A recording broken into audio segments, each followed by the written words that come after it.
Тема хорошая очень, да? Мировая история, кыргызские политики, невыученные уроки. Нам надо почаще проводить вот такие вот круглые столы, чтобы понять друг друга. Как мы понимаем, что история это как наука, да? Изучает закон общественного развития и природы. И мы понимаем через историю, что же было 100 лет, 200 лет, 300 лет тому назад, и какие после этого были последствия. Это вот с точки зрения науки. А с точки зрения политики, политикам надо знать историю, чтобы принимать правильные решения. Для чего история нужна? Чтобы знать, что какие могут быть ошибки или какие могут быть последствия при тех или иных обстоятельствах. Потому что закон общественного развития, они есть, и их никто не отменял, они будут. Они могут повторяться или в той или иной форме. Ну, в одно время, вот я сейчас делился, вот когда Зайнул Иванович очень блестяще выступал, говорил, что в советское время исторический факультет был самый престижный факультет.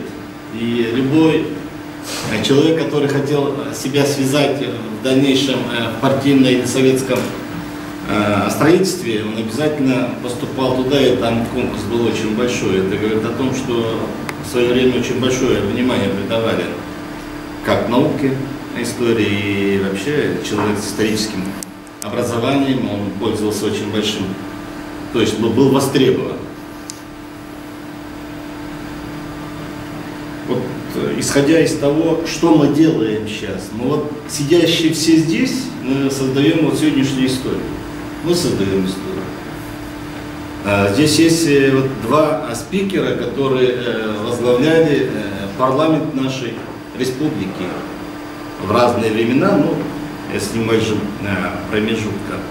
И от тех решений, которые мы тогда принимали, она создается сегодняшняя история. И через определенное время, наверное, они будут тоже судить, что такие-то были политики, которые принимали то или иное решение и повлияло на будущее. Вот у нас чего нет? У нас, к сожалению, нет исторической памяти. Вот я, исходя из того, что вот Эльмира рассказала, вот, не хотим. Я вот, вы знаете, да, вот, уже второй год в Академии наук Институт истории объявляет специальную премию для того, чтобы для тех людей, которые ученых, которые пишут историю Кыргызстана. И вот, как Эльмира сказала, у нас в советский период история написана письменно, а до советского периода у нас все это устно, и сейчас можно найти, может быть, каких-то вот в русской письменности, в смысле истории, там, китайская, какие-то элементы есть, но она еще требует очень больших изучений.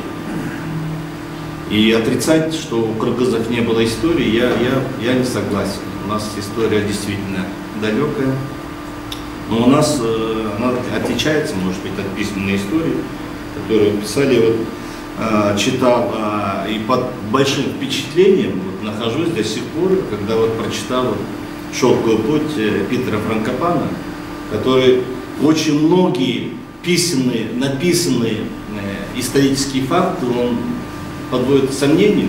Говорит, это тоже в свое время писали по истечении 100 лет, 200 лет, по записям, по сказаниям, и оно легло в учебники, и мы так понимаем историю, хотя там история имела разное развитие, там, и трактовать можно было по-разному. Вот то, что сегодня делает вот, история Великой Отечественной войны, история Второй мировой войны, их нельзя разделять.